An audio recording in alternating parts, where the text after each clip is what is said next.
हरे कृष्णा। मेरे परम प्रिय श्रद्धा के अगाध सागर में गोता लगाने वाले साक्षात भक्ति रस की साक्षात प्रतिमूर्ति और श्री राधा पुरुषोत्तम सरकार के युगल चरणों में अपने प्राणों को न्यौछावर करने वाले हमारे प्यारे परिवार के सभी अलौकिक और दिव्य सदस्यों को खुशबू का प्रेम भरा भावपूर्ण कोटि कोटि राधे राधे प्रणाम। प्रभु श्री राधा रमण की अहेतुकी कृपा आपके जीवन के कोने कोने से निराशा, अवसाद और अंधकार के अंतिम अंश को भी समूल नष्ट करे। मेरी यही प्रार्थना है कि पूर्ण पुरुषोत्तम भगवान आपके हृदय कमल पर सदा सदा के लिए विराजमान हो, आपके घर आंगन को सुख समृद्धि, अखंड संतोष और निश्चल भक्ति से सरोबार कर दे। प्रभु की ऐसी करुणा बरसे कि आपके जीवन के सूखे मुरझाए हुए वृक्षों पर भी नव पल्लव फूट पड़े और आपके कुल में कभी कोई अकाल, व्याधि, कलेश या दरिद्रता का प्रवेश ना हो।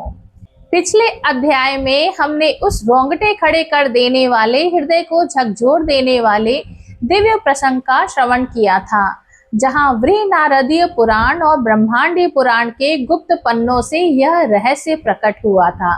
पुराण के गुप्त पन्नों से यह रहस्य प्रकट हुआ कि पूर्व जन्म की मुनि कन्या की एक अनजानी सी भूल, एक भूखी वृद्धा को प्रतीक्षा कराने की त्रुटि अगले जन्म में द्रौपदी के चीरहरण का निमित्त बनी। हमने यह भी अनुभव किया कि जब जीव संसार के सारे आश्रयों को त्याग कर अपने दोनों हाथ उठाकर उस जगताधार को पुकारता है, तो वे बैकुंठपति वस्त्र का अनंत अवतार लेकर अपने भक्त की लाज की रक्षा करने दौड़े चले आते हैं।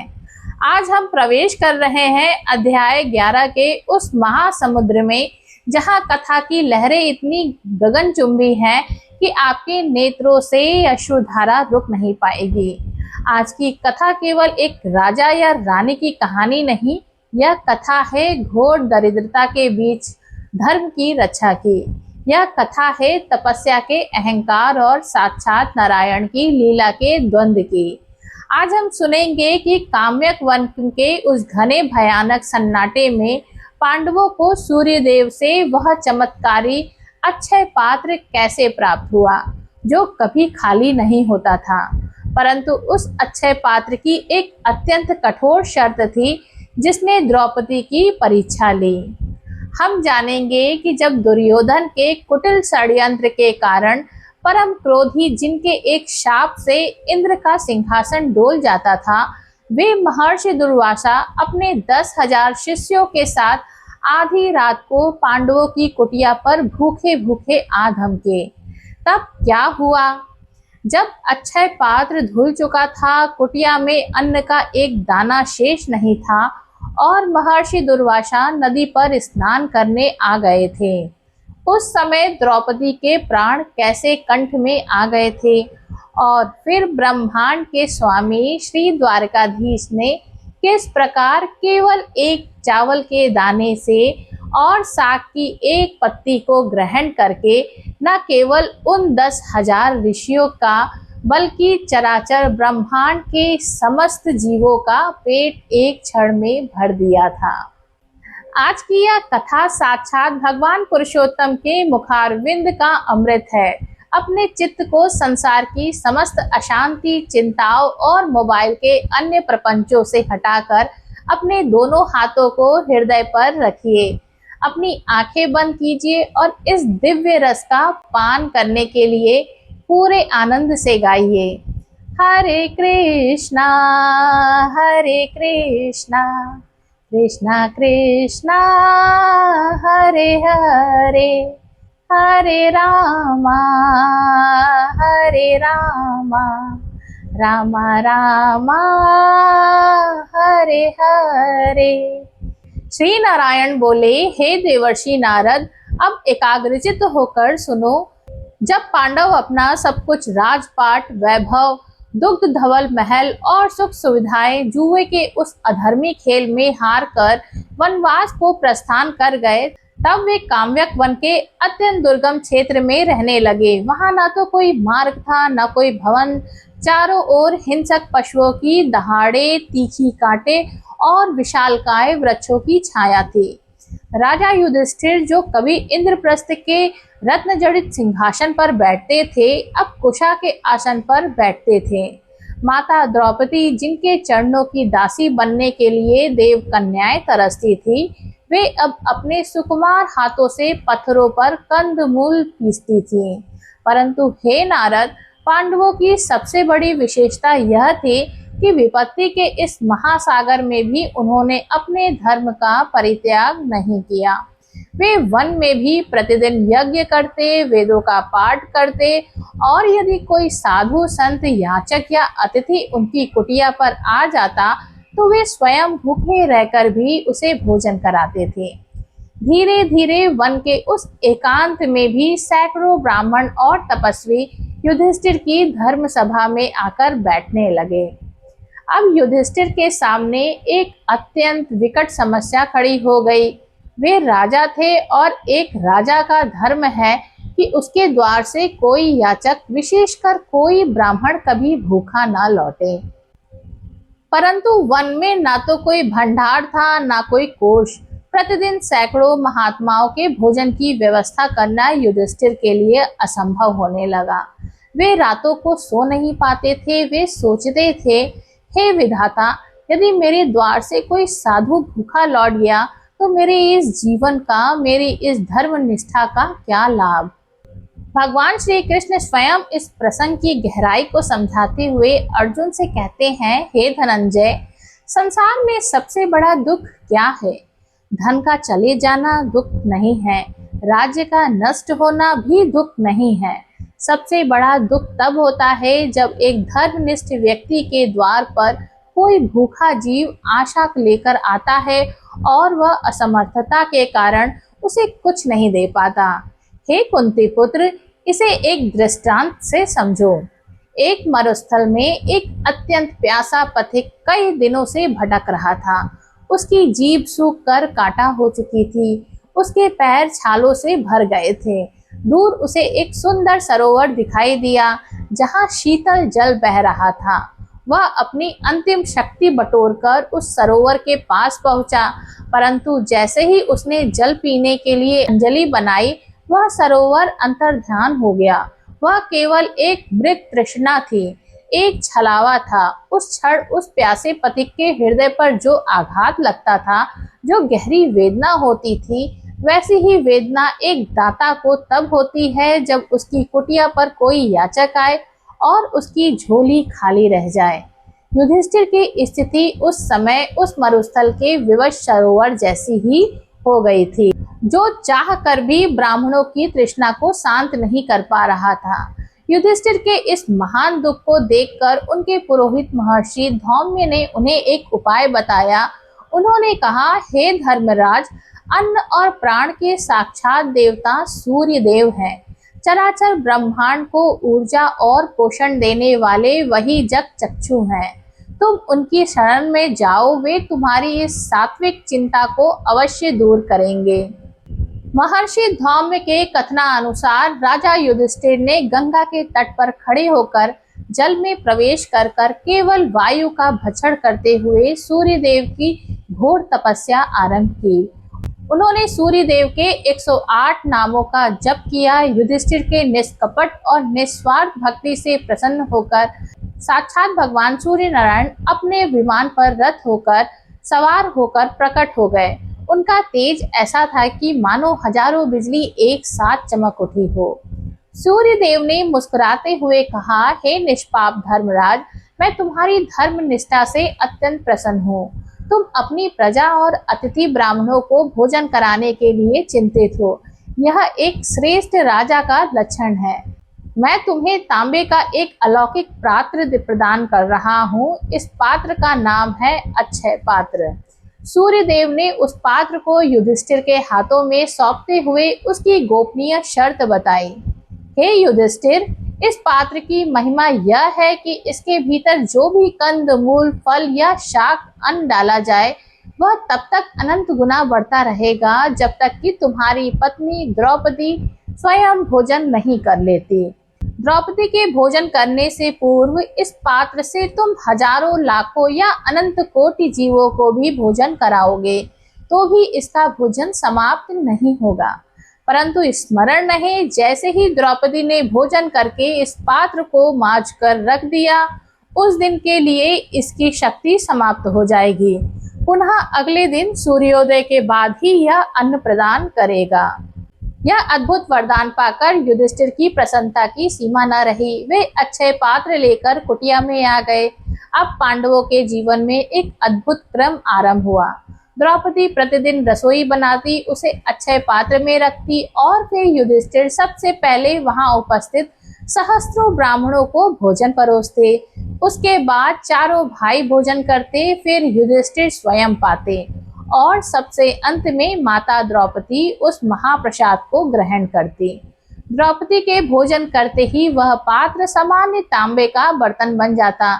इस प्रकार वनवास के कष्टों के बीच भी पांडवों का द्वार अन्न सत्र का केंद्र बन गया। भगवान श्री कृष्ण बोले, हे पांडवों, भगवान जब भी कोई दिव्य वस्तु जीव को देते हैं तो उसके साथ एक मर्यादा और एक अनुशासन भी जोड़ देते हैं। यदि जीव उस मर्यादा का उल्लंघन करे तो वह अमृत भी विष बन जाता है। इसे एक सुंदर दृष्टांत से सुनो। एक बार एक निर्धन लकड़हारा वन में भटक रहा था। चलते चलते वह अनजाने में स्वर्ग के कल्प वृक्ष के नीचे बैठ गया। वह थक चुका था, इसलिए उसने मन में सोचा, काश मुझे इस समय स्वादिष्ट व्यंजनों से भरी सोने की थाली मिल जाती। क्षण भर में कल्पवृक्ष की कृपा से उसके सामने 56 भोग प्रकट हो गया। उसने पेट भरकर भोजन किया। फिर उसने सोचा, यदि यहाँ एक सुंदर कोमल शैया होती तो मैं विश्राम कर लेता। तुरंत शैया भी प्रकट हो गई, वह सो गया। परंतु जागने पर उसके मन में लोभ और भय ने प्रवेश किया। उसने सोचा, अरे इस घने वन में यदि कोई बाघ आ गया और उसने मुझे खा लिया तो। क्षण भर में वहां एक भयानक व्याघ्र प्रकट हुआ और उसने लकड़हारे को मार डाला। हे अर्जुन, कल्पवृक्ष में कोई दोष नहीं था, वो दोष उस मनुष्य के मन के लोभ में था, मर्यादाहीन विचार में था। सूर्य देव का वह अक्षय पात्र भी कल्पवृक्ष के समान था। जब तक वह द्रौपदी की सेवा, त्याग और पवित्रता की मर्यादा में बंधा था, तब तक वह अमूल्य था। परंतु संसार में दुष्ट लोग सदा उस मर्यादा को भंग करने का कुचक्र रचते हैं, जैसे दुर्योधन ने रचा। यहाँ कथा एक अत्यंत मोड़ लेती है, जिसका वर्णन ब्रह्मांडीय पुराण में है, विस्तार से मिलता है। उधर हस्तिनापुर के वैभवशाली महलों में बैठा हुआ दुर्योधन चैन की नींद से भी सो नहीं पा रहा था। उसे गुप्तचरों से सूचना मिली थी कि पांडवों को वन में अत्यंत ठाठ से रह रहे हैं। वहां सूर्य देव की कृपा से प्रतिदिन हजारों लोग को राजसी भोजन कराया जा रहा है और युधिष्ठिर की कीर्ति चारों दिशाओं में फैल रही है। दुर्योधन ईर्ष्या की अग्नि में जलने लगा। वह शकुनी और कर्ण के साथ मिलकर पांडवों के विनाश की नई नई योजनाएं बनाने लगा।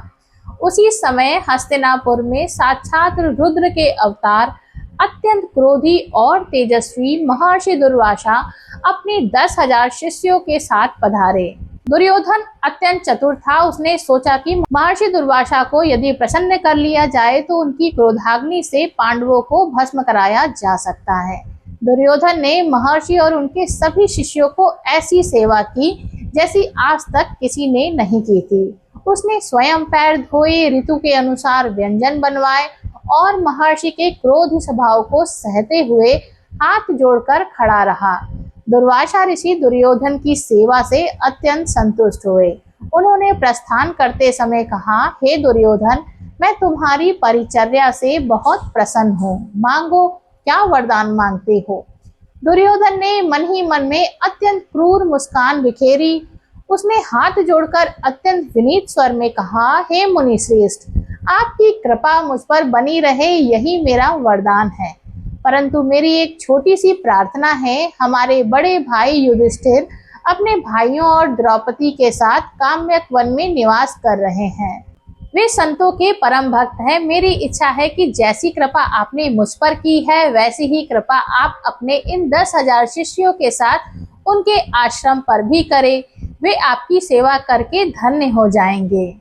दुर्वासा ऋषि ने कहा, तथास्तु, हम अवश्य युधिष्ठिर के आश्रम में जाएंगे। परंतु दुर्योधन ने यहाँ एक अत्यंत नीचतापूर्ण युक्ति चली। उसने दुर्वासा ऋषि से कहा, हे भगवान, बस एक बात का ध्यान रखिएगा, राजा युधिष्ठिर दोपहर के समय ब्राह्मणों को भोजन कराने में अत्यंत व्यस्त रहते हैं। यदि आप उनके आश्रम पर तब पधारे जब वे अपना भोजन समाप्त कर चुके हों और पूजनीय द्रौपदी भी विश्राम कर रही हों, तो उन्हें आपकी एकांत सेवा करने का अनन्य अवसर मिलेगा। दुर्योधन भली भांति जानता था यदि द्रौपदी भोजन कर चुकी होगी तो अक्षय पात्र की शक्ति उस दिन के लिए समाप्त हो जाएगी, और ऐसी स्थिति में यदि दुर्वासा ऋषि अपने 10,000 शिष्यों के साथ भोजन मांगेंगे तो पांडवों अन्न नहीं दे पाएंगे। और दुर्वासा ऋषि का नियम था, यदि उनके द्वार से कोई भूखा रह जाए तो वे तत्क्षण पूरे कुल को भस्म होने का भयंकर शाप दे देते थे। दुर्योधन मन ही मन में नाचने लगा कि अब पांडवों का अंत निश्चित है। भगवान श्री कृष्ण बोले, हे अर्जुन, संसार में प्रत्यक्ष शत्रु उतना भयानक नहीं होता जितना कि वह कपटी मित्र या संबंधी होता है, जो धर्म का मुखौटा पहनकर पीठ पीछे छुरा घोंपता है। इसे एक दृष्टांत से समझो। एक किसान ने अपने खेत की मेड़ पर एक सुंदर रंग बिरंगे पक्षी को देखा। वह रोज उसे मधुर गीत सुनाता था। किसान उससे प्रेम करने लगा। एक दिन उस पक्षी ने कहा, मित्र, इस घने घास के भीतर एक अत्यंत अमूल्य रत्न छुपा है, तुम हाथ डालकर उसे निकाल लो। किसान ने जैसे ही उस घनी घास में हाथ डाला, वहां पहले से छिपे हुए एक अत्यंत विषैले काले नाग ने उसे डस लिया। वह पक्षी वास्तव में उस सर्प का ही सहायक था, जिसने किसान को अपनी मधुर वाणी से भ्रमित किया था। दुर्योधन की वह विनीत प्रार्थना भी उस पक्षी के मधुर गीत जैसी थी, जिसके पीछे दुर्वासा के शाप रूपी काले नाग का विष छिपा था। परंतु दुष्ट यह भूल जाते हैं कि जिसके रक्षक स्वयं चराचर के स्वामी गोवर्धनधारी हो, उसका काल भी कुछ नहीं बिगाड़ सकता। दुर्योधन के कहे अनुसार महर्षि दुर्वासा अपने 10,000 शिष्यों के साथ काम्यक वन में पांडवों की कुटिया पर तब पहुंचे जब दोपहर ढल चुकी थी। पंछी अपने घोंसलों की ओर देखने लगे थे। कुटिया में सन्नाटा था। युधिष्ठिर ने जब आश्रम के बाहर एक साथ 10,000 जटाधारी तेजस्वी ऋषियों को आते देखा तो उनके पैर तले जमीन खिसक गई। वे दौड़कर बाहर आए और साष्टांग दंडवत प्रणाम किया। भीम, अर्जुन, नकुल, सहदेव भी हाथ जोड़कर खड़े हो गए। दुर्वासा ऋषि ने गंभीर आवाज में कहा, हे युधिष्ठिर, हम हस्तिनापुर से आ रहे हैं। तुम्हारे भ्राता दुर्योधन ने तुम्हारी बहुत प्रशंसा की। हम और हमारे 10,000 शिष्य अत्यंत क्षुधित हैं। हमें शीघ्र भोजन कराओ। हम अभी निकट की नदी पर मध्याह्न स्नान और संध्या उपासन के लिए जा रहे हैं। हमारे आने तक भोजन की थालियां सज जानी चाहिए। यह कहकर दुर्वासा ऋषि शिष्यों सहित नदी की ओर चले गए। युधिष्ठिर तुरंत कुटिया के भीतर गए और द्रौपदी से कहा, हे कल्याणी, शीघ्र करो, साक्षात रुद्र रूप दुर्वासा ऋषि 10,000 संतों के साथ आए हैं, उनके भोजन की व्यवस्था करो। द्रौपदी का चेहरा यह सुनते ही पीला पड़ गया। उसकी आंखों में अंधकार छा गया। वह थरथर कांपने लगी। उसने अत्यंत धीमे रुंधे हुए कंठ से कहा, हे आर्यपुत्र, यह क्या अनर्थ हो गया। आज वन के अतिथि ब्राह्मणों की संख्या इतनी अधिक थी कि रसोई घर का सारा अन्न समाप्त हो चुका था। कुछ ही देर पहले मैंने स्वयं अंतिम बचा हुआ शाक और अन्न पाकर इस अच्छे पात्र को मांझकर शुद्ध करके रख दिया। अब इस पात्र में अन्न का एक दाना भी शेष नहीं है। सूर्य देव के वचनानुसार अब यह पात्र कल सुबह से पहले एक तिनका भी प्रकट नहीं कर सकता। यह सुनते ही युधिष्ठिर के माथे पर पसीने की बूंदें चमकने लगी। भीम ने अपनी गदा पकड़ ली। अर्जुन ने धनुष की प्रत्यंचा को देखा, पर वे जानते थे कि अस्त्र शस्त्र से महर्षि दुर्वासा के क्रोध शांत नहीं किया जा सकता था। युधिष्ठिर विलाप करने लगे, हाय, आज पांडवों का कुल नष्ट हो जाएगा। यदि दुर्वासा ऋषि नदी से वापस आए और उन्हें भोजन ना मिला तो वे अपने कमंडल के जल से हमें शाप देकर इसी क्षण भस्म कर देंगे। हमारी कीर्ति, हमारा धर्म सब धूल में मिल जाएगा। भगवान श्री कृष्ण बोले, हे पांडवों, उस समय द्रौपदी की मानसिक स्थिति कैसी थी इसे केवल वही जीव समझ सकता है जो पूर्णतः निरपराध होकर भी विपत्ति के चक्रव्यूह में फंस जाता है। इसे एक दृष्टांत से समझो। एक छोटा सा चातक पक्षी था जो केवल स्वाति नक्षत्र की बूंद का जल पीता था। एक वर्ष घोर अकाल पड़ा, धरती फट गई, सारी झीलें और नदियां सूखी पड़ गईं। चातक पक्षी आकाश की ओर टकटकी लगाए बैठा था कि कोई बादल आए और जल बरसाए। तभी आकाश में एक काला डरावना तूफान उठा। चातक प्रसन्न हुआ कि अब जल बरसेगा, परंतु वह पानी का बादल नहीं था, वह टिड्डियों का और सूखी धूल का अंधड़ था, जिसने उस नन्हे पक्षी के घोंसले को भी उजाड़ दिया और उसे तड़पने के लिए छोड़ दिया। द्रौपदी की स्थिति उस समय चातक पक्षी जैसी थी। अक्षय पात्र रूपी जो झील प्रतिदिन हजारों को तृप्त करती थी, वह आज पूरी तरह सूख चुकी थी और सामने से दुर्वासा के क्रोध रूपी भयानक सूखी धूल का अंधड़ बढ़ रहा था। जब जीव के सारे मानवीय प्रयास, सारी बुद्धिमत्ता और संसार के सारे साधन समाप्त हो जाते हैं, तब केवल एक ही मार्ग शेष रहता है, शरणागति। जब द्रौपदी ने देखा कि अब कोई उपाय नहीं है, भाई और पति विवश खड़े हैं, मृत्यु सामने खड़ी है, तब उसने अपनी आंखें बंद कर ली। उसकी आंखों से सावन की झड़ी की तरह आंसू बहकर उसके वक्षस्थल को भिगोने लगे। उसने अपनी कुटिया के एक कोने में बैठकर अपने दोनों हाथों को जोड़कर अंतरात्मा की अगाध गहराई से अपने परम सखा, अपने प्राणेश्वर गोपीनाथ श्री कृष्ण को पुकारना आरंभ किया। हे द्वारकाधीश, हे कोटि ब्रह्मांड नायक, हे अनाथों के नाथ, हे दुखों को हरने वाले मेरे गोविंद, आज आपकी यह सखी फिर से एक महासंकट में खड़ी है। सभा के बीच जब दुशासन ने मुझे नग्न करना चाहा था, तब आपने वस्त्र बनकर मेरी लाज बचाई थी। परंतु हे मोहन, आज तो प्रश्न केवल मेरी लाज का नहीं, आज तो मेरे पतियों के प्राणों का प्रश्न है, धर्म वंश की मर्यादा का प्रश्न है। हे अच्युत, यदि आज दुर्वासा ऋषि ने शाप दे दिया तो संसार कहेगा कि युधिष्ठिर के द्वार से साधु भूखे लौटे थे। हे कृष्ण, दौड़कर आओ प्रभु, अपने इस भक्त परिवार की रक्षा करो। मेरे राधा रमण, कहाँ हो तुम? द्रौपदी की पुकार में ऐसा अनन्य आकर्षण था, ऐसा निष्कपट रुदन था कि बैकुंठ में शेष शैया पर बैठे भगवान नारायण का आसन डोल गया। वे अपनी योग निद्रा को छोड़कर तत्क्षण नंगे पैर दौड़ पड़े। भगवान भक्त के प्रेम के भूखे हैं। जहाँ साक्षात शरणागति होती है, वहाँ भगवान को आते देर नहीं लगती। क्षण भर में कुटिया के भीतर एक दिव्य प्रकाश पुंज चमका और उसमें से साक्षात मुरली मनोहर पीतांबरधारी श्याम सुंदर श्री कृष्ण प्रकट हो गए। उनके मुख पर वही चिर परिचित मंद मंद मनमोहक मुस्कान थी। द्रौपदी ने जैसे ही अपने सखा को देखा, वह उनके चरणों में गिर पड़ी और बिलक बिलक कर रोने लगी। परंतु भगवान कृष्ण ने उसे उठाते हुए मुस्कुरा कर कहा, हे सखी, तुम्हारी इन गूढ़ बातों को सुनने का समय अभी नहीं है। मैं बहुत दूर द्वारका से बड़ी लंबी यात्रा करके आ रहा हूँ। मुझे तीव्र भूख लगी है, मुझे पहले कुछ खाने को दो, बातें बात में करेंगे। द्रौपदी ने अपना सिर पीट लिया। वह रोते हुए बोली, हे माधव, आप भी मेरी कैसी परीक्षा ले रहे हैं? मैं तो स्वयं इसलिए रो रही हूँ कि आज कुटिया में अन्न का एक कण भी नहीं है।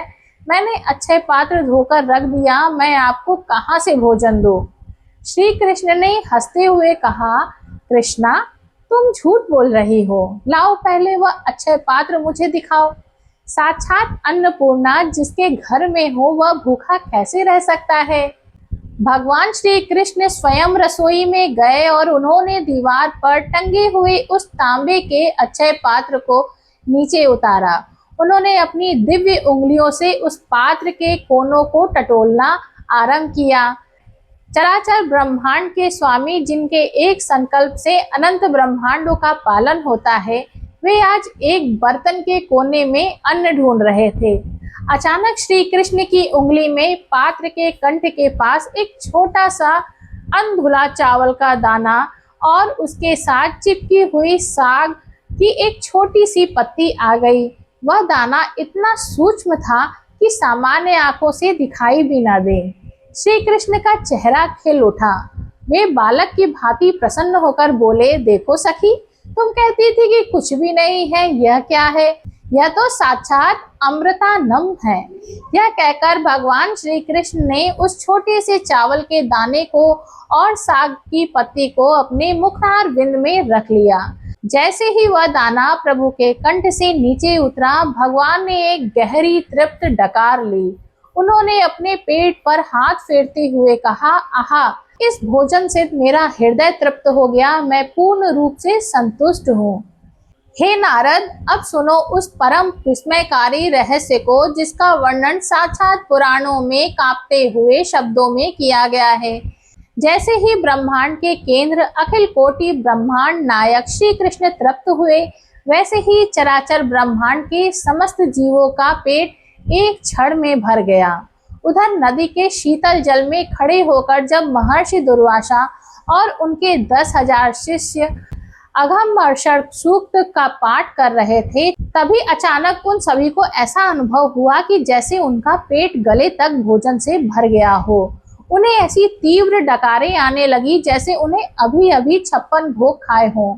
संतों के पेट फूलने लगे, उनके मुख से अन्न की सुगंध आने लगी। एक शिष्य बोला, गुरुदेव, यह क्या विचित्र कौतुक है। बिना कुछ खाए ही मेरा पेट इतना भर गया है कि यदि मैंने जल की एक बूंद भी पी ली तो मेरे प्राण निकल जाएंगे। दूसरा शिष्य बोला, हाँ गुरुदेव, मुझे तो ऐसा लग रहा है जैसे मैंने जीवन में पहली बार इतना भारी भोजन किया हो। अब मुझसे एक कदम भी नहीं चला जा रहा। महर्षि दुर्वासा ने अपनी आंखें बंद की। वे स्वयं तृप्ति के मारे परेशान थे। उन्होंने अपनी दिव्य दृष्टि से देखा कि कुटिया में साक्षात पूर्ण पुरुषोत्तम भगवान श्री कृष्ण विराजमान है और यह उन्हीं की माया का खेल है। दुर्वासा ऋषि का सारा अहंकार, सारा क्रोध पानी पानी हो गया। वे समझ गए कि यदि हम इस अवस्था में युधिष्ठिर के पास गए तो हम भोजन का एक ग्रास भी नहीं उठा पाएंगे, और यदि हमने भोजन का अनादर किया तो साक्षात नारायण के कोप भाजन बनेंगे। दुर्वासा ऋषि ने भयभीत होकर अपने शिष्यों से कहा, हे शिष्यों, पांडवों के रक्षक साक्षात श्री हरि हैं। हम उनके द्वार पर जाकर उनका सामना करने योग्य नहीं हैं। यहाँ से चुपचाप बिना बताए किसी दूसरे मार्ग से प्रस्थान कर जाओ, इसी में हमारा कल्याण है। और वे 10,000 ऋषि नदी के मार्ग से ही उल्टे पांव भाग खड़े हुए। भगवान श्री कृष्ण युधिष्ठिर को समझाते हुए बोले, हे धर्मराज, संसार सोचता है कि बहुत बड़ी पूजा से, सोने के दानों से या बड़े बड़े यज्ञों से भगवान तृप्त होते हैं, परंतु यह जीव का अज्ञान है। इसे एक महादृष्टांत से समझो। एक अथाह अनंत महासमुद्र, जिसकी गहराई का कोई नाप नहीं सकता था, उस समुद्र के किनारे एक नन्ही सी गौरैया चिड़िया आई। उसने समुद्र से कहा, हे जलानिधे, तुम बहुत विशाल हो, पर आज मैं तुमसे अपनी चोंच से जल पिलाऊंगी। उस चिड़िया ने समुद्र से ही एक बूंद जल अपनी चोंच में लिया और उसे वापस समुद्र में ही टपका दिया। समुद्र उस चिड़िया के इस निष्कपट प्रेम को देखकर भाव विभोर हो गया और उसने अपनी लहरों से उस चिड़िया के चरणों को चूम लिया। हे पांडवों, मैं भी उस महासमुद्र के समान हूँ। चराचर ब्रह्मांड का सारा अन्न, सारा वैभव मेरा ही है। जीव मुझे क्या अर्पित करेगा? परंतु जब द्रौपदी जैसी निश्चल भक्ता मुझे प्रेम और शरणागति की एक बूंद देती है, तो मैं उस छोटे से तंदुल कण को भी पूरे ब्रह्मांड की तृप्ति का आधार बना देता हूँ। द्रौपदी का वह चावल का दाना उस चिड़िया की जल की बूंद जैसा था, जिसने मुझे पूर्णतः बांध लिया। मेरे परम प्रिय श्रोताओं और मेरे प्यारे परिवार, इस दिव्य कथा के भीतर जो आध्यात्मिक सत्य छिपा है, उसे यदि हम अपने जीवन में उतार ले तो हमारे जीवन के सारे कष्ट क्षण भर में समाप्त हो जाएंगे। जैसे भौतिक दृष्टिकोण में अहंकार का मार्ग होता है और आध्यात्मिक दृष्टिकोण में शरणागति का मार्ग होता है। इसे हम ऐसे समझ सकते हैं कि दुर्योधन का विचार है धन, सत्ता और षड्यंत्र से दूसरों को नीचा दिखाना और नष्ट करना, और युधिष्ठिर का विचार है विपत्ति में भी धर्म, मर्यादा और संतों की सेवा का परित्याग न करना। दुर्वासा ऋषि का दृष्टिकोण है अपनी तपस्या और क्रोध के बल पर संसार को डराना, और द्रौपदी का दृष्टिकोण है अपनी विवशता को स्वीकार कर भगवान के चरणों में पूर्ण आत्मसमर्पण करना। अक्षय पात्र खाली होने पर संसार के साधन सीमित है, वे एक ना एक दिन समाप्त हो जाते हैं। एक तंदुलकर्ण भगवान की कृपा असीमित है, वह शून्य से भी सृष्टि रच सकती है। यह अध्याय हमें सिखाता है कि हमारे जीवन में भी कई बार ऐसी स्थितियां आती हैं जब हमारा अक्षय पात्र खाली हो जाता है। कभी व्यापार में घाटा होता है, कभी स्वास्थ्य साथ नहीं देता, कभी संबंध टूट जाते हैं, कभी हमारे सामने दुर्वासा के क्रोध रूपी संकट खड़े हो जाते हैं। उस समय हम मनुष्यों के पास जाने का प्रयास करते हैं, हम रोते हैं, चिल्लाते हैं, परंतु याद रखिए जब तक आप अपने बल पर भरोसा करेंगे तब तक सहायता नहीं मिलेगी। जिस क्षण आप द्रौपदी की भांति आंखें बंद करके कहेंगे, हे कृष्ण अब मैं हार गया हूँ, अब तुम ही संभालो, उसी क्षण वह घट घट वासी आपकी कुटिया में प्रकट हो जाएंगे। भगवान न केवल मंदिर के 56 भोग से प्रसन्न होते हैं, वे आपके हृदय के उस साग के पत्ते और चावल के दाने के भूखे हैं जो आप प्रेम से उन्हें अर्पित करते हैं। मेरे परम आत्मीय भक्ति रस में सरोबार प्यारे भाइयों और बहनों, आज का यह 11वां अध्याय हमारे हृदय के कपाट खोलने वाला है।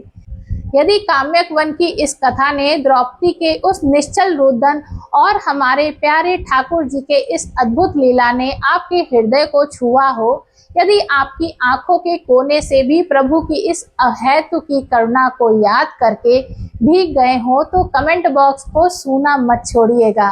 पूरी श्रद्धा, पूरे प्रेम और समर्पण के साथ कमेंट में जय श्री राधा पुरुषोत्तम भगवान की जय, जय द्वारकाधीश सरकार की जय, राधे राधे, हरे कृष्णा जरूर लिखिएगा। और हाँ, हमारे इस प्यारे आत्मीय परिवार का हिस्सा बनने के लिए, भक्ति के इस अखंड प्रभाव से जुड़े रहने के लिए चैनल को सब्सक्राइब करना और इस कथा को अपने मित्रों, परिवारजनों तक पहुंचाना बिल्कुल मत भूलिएगा। क्या पता आपकी एक शेयर की हुई कथा किसी टूटते हुए दिल को भगवान की शरणागति का मार्ग दिखा दे। अगले अध्याय 12 में हम प्रवेश करेंगे पुरुषोत्तम मास के महात्म्य के उस गोपनीय खंड में, जहां राजा दृढ़धनवा महर्षि वाल्मीकि से पूछेंगे, हे मुनिवर, जब भगवान श्री कृष्ण ने चराचर ब्रह्मांड को तृप्त कर दिया, तब पांडवों के जीवन से वह दरिद्रता का योग हमेशा के लिए कैसे नष्ट हुआ, और पुरुषोत्तम मास में किए जाने वाले दीपदान का साक्षात वैकुंठ से क्या संबंध है। अगले अध्याय की कथा इससे भी अधिक रसमयी और कल्याणकारी होगी। तब तक के लिए अपने हृदय में गोविंद का नाम जपते रहिए, मुस्कुराते रहिए और पूरे प्रेम से बोलिए, जय जय श्री राधे श्याम, राधे राधे, हरे कृष्णा।